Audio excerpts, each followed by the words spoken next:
tata kutheni wathi bhexa yaphi ngathi umfazi wakho uthathiwe.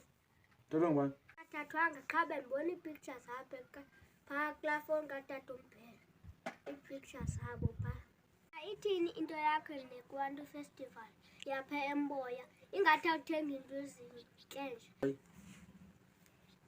Ndizonxiba kakuhle kakhulu phaa bathe mandiye phaa bazawuphaka qha iikampusi zam zikhona qha ndizawuthenga ndizawunxiba ezibomvu yabo nesuti yam le.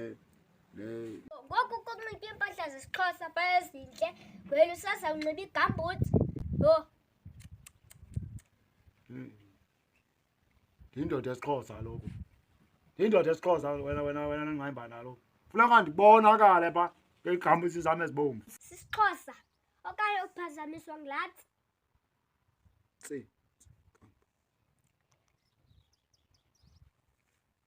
ayinqamba ndikezela wena. Ngo-8 nge-8 ke tata uvukwa ngo-10 uye phaa funeka sifike phaa ngegcelwanga bantu. Sibe nendawo hlala nqambane i-8 leka-Okthobha. Hayi ndivile phaa bendimenyiwe phaa ozinzile uthele ndizawuthenga ikapu ulanda iikawusi eziqanda phaa. Ufuna unxiba nalaa yakhe imthubi. Ndimthengele iqhiya yakhe eluhlaza yaba funa gqama umfazi am phaa. Tata mna ndofamazelwa ngalini kuba mna ndinesitayile.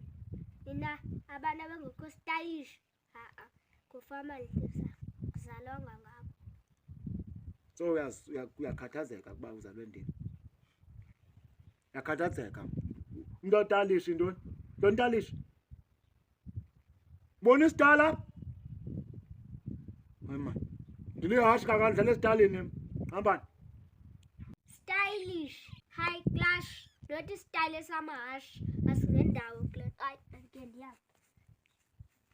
Stylish. Class. Sampal.